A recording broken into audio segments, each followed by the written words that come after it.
لیکن نہیں ہو رہا یہاں پر. پوچھنے والا ہے کوئی یہاں پر؟ اور حکومت اس معاملے پر اپنا واضح موقف نہیں دینا چاہتی. بھاگتے رہو, کہاں تک بھاگتے رہیں گے اس بات کو. اور رانا ثناء اللہ نے کہا کہ اگر ڈاکٹر ریفر کریں گے کہ ان کا علاج جیل کے اسپتال سے نہیں ہو سکتا تو پھر بالکل شفٹ کیا جائے گا. اور اڈیا جیل کے اندر ایک اچھا اسپتال ہے, انہیں فوری طور پر وہاں ایڈمٹ کیا جا سکتا ہے. نواز شریف کی دفعہ نہیں یاد آیا انہیں؟ اب جناب پلیلیٹ سے ملک میں علاج نہیں ہونا تھا, ملک سے باہر گئے تھے, یاد ہے آپ کو؟ دوہرا نظام دیکھے, منافقت کا نظام دیکھ لیں, یعنی ڈسکرمنیشن, ایکسپلائٹیشن, کیا میں کہوں اور لفظ اس کا.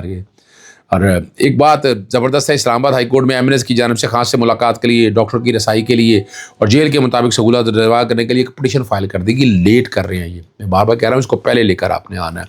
اور اگر آپ یہ نہیں کام کریں گے تو آپ سے حالات نہیں آ جائیں گے. یعنی اس کا طریقہ کار میں نے بتایا تھا کہ آپ پنڈی بینچ کے اندر آئیں سارے معاملات کو لے کر, پنڈی بینچ پہ یہ چیز لے کے آئیں, پنڈی بینچ پہ اپنے اس معاملے کو چھیڑیں.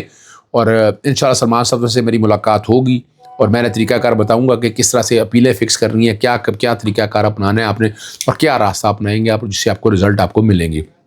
اور میں بتا چلوں یہ ضروری ہے انصاف کی راہ میں رکاوٹوں کے لیے. یعنی عمران خان سے ملاقات کا اتنا ڈر اور خوف ہے, حالت یہ ہو گئی ہے کہ ڈرتے ہیں کہ ملاقات نہ کروا سکیں. لیکن کہاں تک لے کے جائیں گے جناب, بس ایسا ان تر جانا ہے, دن رہ گئے تھوڑے دیر, جون تک اب لگا کر کھینچ کے لے کر جائیں گے. عمران خان کو تو باہر نکالنا پڑنا ہے آپ کو.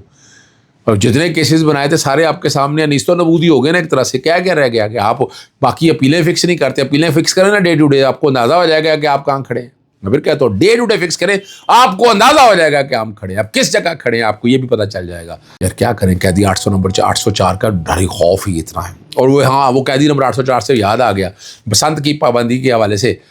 اور وہ 4 درخواستیں ہیں بیسیکلی. ایک تو بسنت پہ پرانی 2024 کی درخواست میں نے دائر کی ہوئی تھی, پھر اس کے بعد میں نے درخواست دائر کی تھی, آرڈیننس چیلنج کیا تھا 2025 کے دوران, اور پھر 2026 کے دوران میں نے ایکٹ بنا دیا تھا, ایکٹ چیلنج کیا, پھر شیخ امتیاز وغیرہ. آج ایک متفرق درخواست میں نے دائر کی, آج کورٹ میں نے بڑا واضح کہا. آپ کو پتا ہے 26 کے 27 کے 37 کے قریب وہ گانے آئے, 37 کے قریب وہ گانے آئے نا, گانے جس میں نقدہ کوکا ڈالا ہوا تھا. باقی فحش یا گانے جتنے بھی ہو تو اس پہ کوئی اعتراض نہیں, نقدہ کوکے پہ اعتراض. میں نے کورٹ میں بھی کہا, کورٹ جب میں نے کہا تو پورے کورٹ میں ہنسی آ گئی کہ عمران خان کو روکنے کے لیے, پھر وہ تصویر پہ پابندی لگانے کے لیے, یعنی آپ گڈی شڈی پہ تصویر نہیں لگا سکتے. آپ کون ہوتے ہیں یہ فیصلہ؟ 144 کا نفاذ ہے. میں نے گوبیلا عدالت کے سامنے لگایا کہ اس کا مقصد کیا ہے, پولیٹیکل انجینئرنگ ہے نا. پھر آج کورٹ کے اندر میں نے یہ بھی بتایا کہ جناب اصل میں نے آپ کو کہا تھا نا کہ سرچ وارنٹ کے حوالے سے کیا کرنا ہے. اگر گڈی پولیٹیکل وکٹمائزیشن, جس کو مرضی گھر سے اٹھا لیں گے, جس کو مرضی اٹھا کر لے جائیں گے, جس کے ساتھ مرضی ظلم کریں گے, جس کے ساتھ مرضی زیادتی کریں گے, یہ ایک نارمل سی بات ہے. یعنی ایسی انوکھی چیزیں میں نے آپ کے سامنے رکھی ہے جہاں سے آپ سمجھ سکتے ہیں کہ حالات اور واقعات کیا ہیں, اصل کہانی کیا ہے یہ ساری. اور وہ باقی وہاں پر جو جنہوں نے آنا تھا, جب وال سٹی دیکھو, عمارتوں کے بارے میں کہا کہ وہاں چھتوں پہ نہیں چڑھنے دیں گے, شماریہ دیے گئے ہیں, وہ اپنا کئی عمارتیں اپنا بتایا جی, کوئی ڈاکٹر اکٹھے کر دیے ہیں, کوئی سینٹر بنا دیے ہیں, کوئی یعنی میں نے مجھے یہ کہنا پڑا بھائی آپ نے بسنت کو نیشنل تہوار بنا دیا. کس بنیاد کے اوپر؟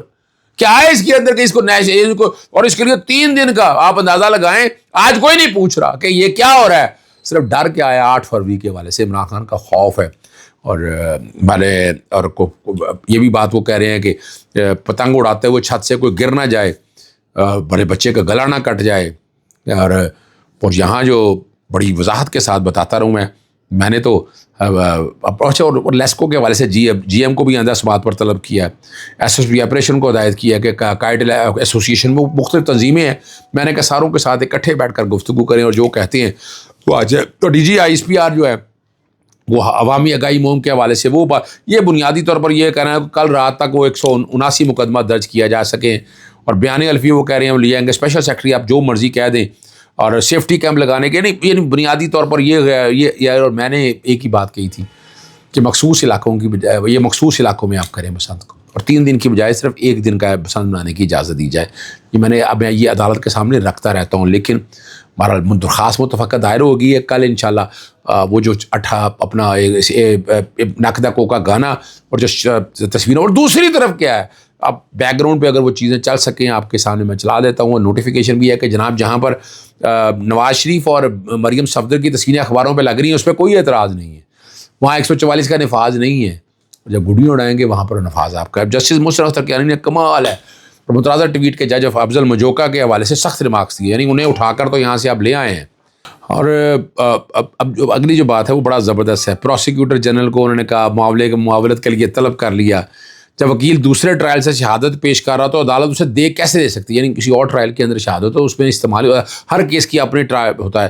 لیکن یہ جو بڑی زبردست ہے ڈیپوٹیشن پہ لائے گئے ججز کے فیصلے کے بارے میں چیف جسٹس کو کوئی معلومات نہیں جاتی. ایسے ججز بغیر گواہوں کے فیصلے کر دیتے ہیں جو قانونی طریقہ کار کے سوال پر نشان ہے.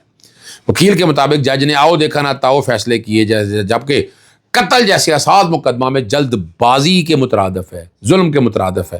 اور جسٹس محسن اختر کیانی نے واضح کیا کہ جج سے غلطیاں ہو سکتی ہیں لیکن یہ بدنیتی پر مبنی نہیں ہونی چاہیے. انہوں نے کہا کہ پروسیکیوٹر کی طرف سے ججز کے تھوڑی تربیت دی جانی چاہیے.